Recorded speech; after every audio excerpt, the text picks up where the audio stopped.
Bonjour, alors aujourd'hui c'est la 6e vidéo et l'avant-dernière vidéo du challenge 7 vidéos en 7 jours sur 7 thèmes différents. Et aujourd'hui le thème c'est le thème mourir à soi-même pour mieux renaître. Et lorsque je me suis posée pour préparer, ordonner mes idées, préparer quelques notes pour cette vidéo, et bien en fait il y a assez spontanément un texte qui est venu. Un texte assez construit et du coup, j'ai décidé de vous le lire. Je trouve que le thème aussi s'y prête. Donc cette vidéo est un peu particulière. Je vais vous lire le texte que j'ai préparé et je posterai aussi ce texte sur mon site. Voilà.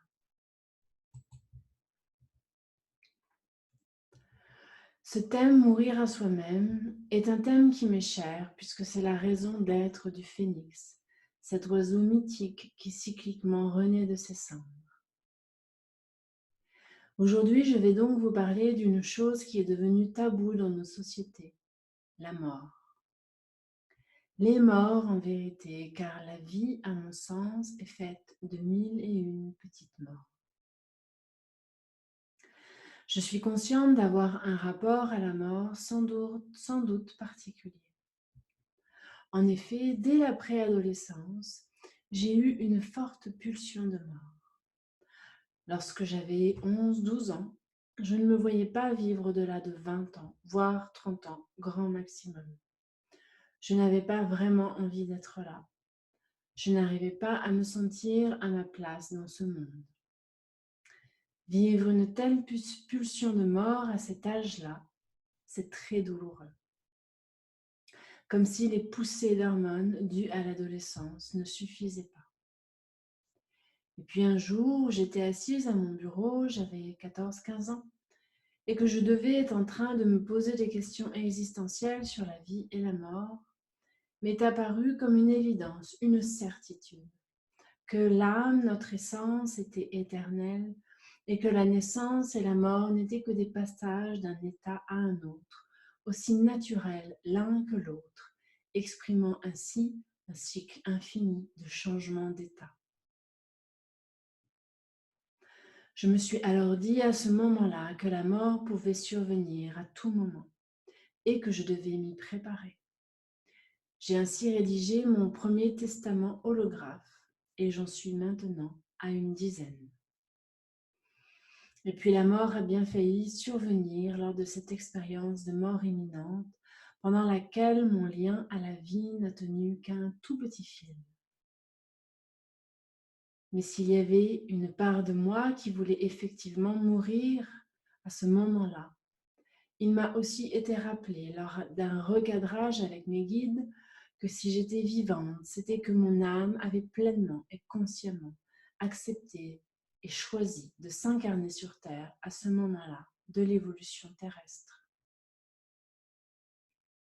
Depuis, j'ai frôlé la mort quelques fois, comme la fois où je suis passée devant un magasin à Pristina et que 10 minutes après, une bombe explosait, tandis que je ressentais l'impact de la déflagration dans tout mon corps. Comme les 2 ou 3 fois où j'ai vraiment miraculeusement et clairement grâce à l'intervention de mes guides échappé à des accidents de voiture qui auraient pu être mortels. Mais mon temps n'était pas venu. A contrario, je sais avec certitude que le jour où mon âme aura fait son temps sur terre et que je devrais mourir, que ce soit paisiblement dans mon lit, en sortant de chez moi fauché par une voiture, en avalant un os de poulet ou à cause d'un coronavirus, je ne pourrai rien faire pour l'en empêcher. Et ainsi, il ne sert à rien d'en avoir peur.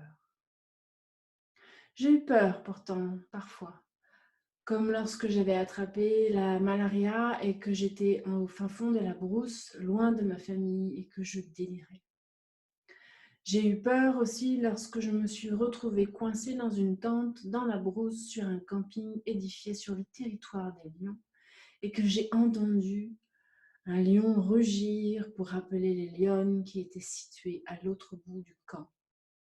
Ce lion était à quelques mètres de la tente et que je l'ai entendu halter ensuite tout près de la tente.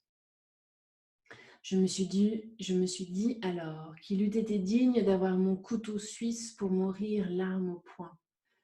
Puis je me suis endormie la peur au ventre. Car si je devais mourir mangée par un lion, que pouvais-je y faire? Lorsque le temps de la mort est vraiment venu, rien ni personne ne peuvent l'empêcher. Pourtant, dans nos sociétés, on a peur de la mort, tout comme on a peur de vieillir. Bien des personnes n'aiment pas parler de cela, préfèrent ne pas organiser leur succession, ni même prévoir leurs obsèques.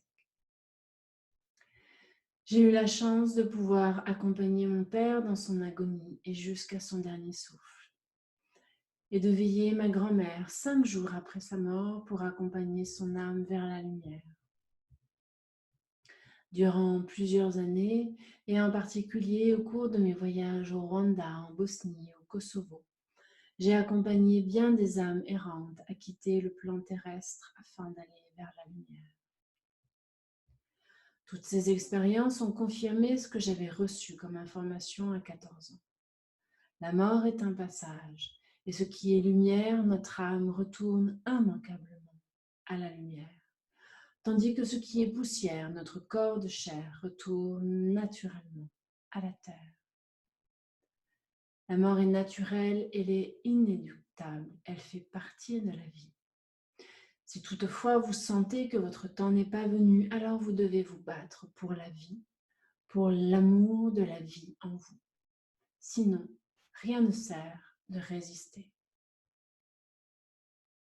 De même, lorsque dans votre vie vous rencontrez ces 1001 petites morts, ces fins de cycle, ces deuils, de quelque nature qu'ils soient, deuil d'un proche, deuil d'une relation, d'un travail, d'une certaine image de vous-même, d'une position sociale.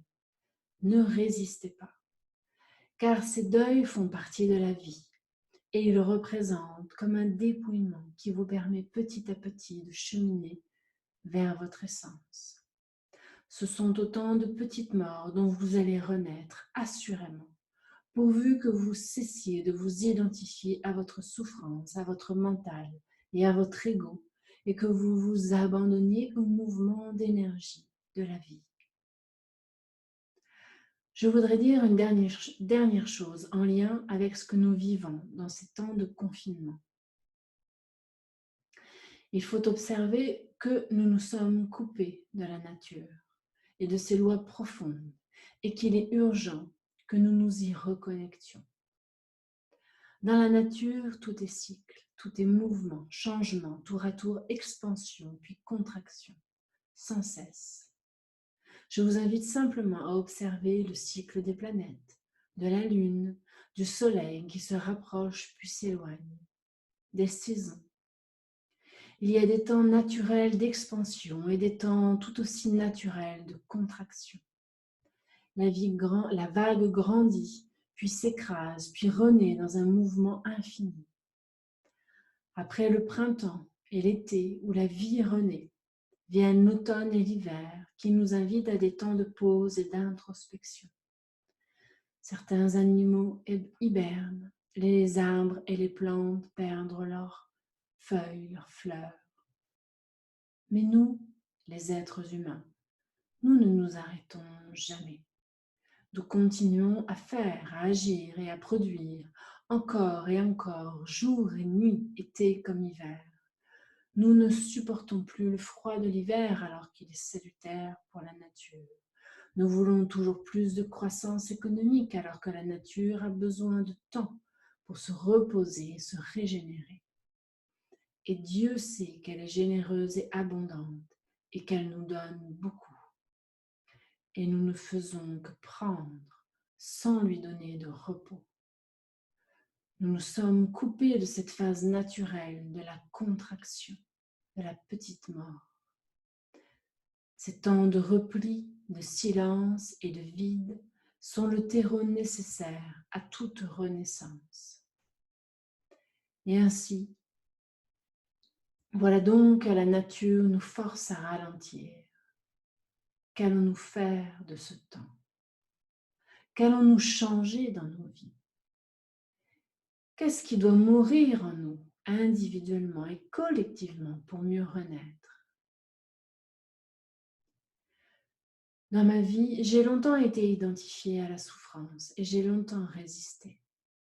Mais j'ai appris que lorsque je cessais de résister et que je me laissais mourir, c'est-à-dire que je laissais aller l'image mentale que j'avais de moi-même ou les constructions que mon ego avait édifiées, alors enfin je laissais le champ possible à ma future renaissance dans la joie et la paix. Cette renaissance est aussi possible au niveau collectif. Nous devons, en tant qu'espèce, mourir à ce que nous sommes pour renaître de nos cendres. La vie, la nature nous y invite. Si nous ne le faisons pas, peut-être qu'un jour, nous n'aurons plus le choix. Et alors, peut-être sera-t-il trop tard. Eh bien, je vous laisse méditer sur ces quelques mots. Demain, pour la dernière vidéo du challenge, je continue à vous parler d'amour. De l'amour avec un grand A, de l'amour qui guérit. En attendant, je vous souhaite une belle soirée. Que la paix soit avec vous.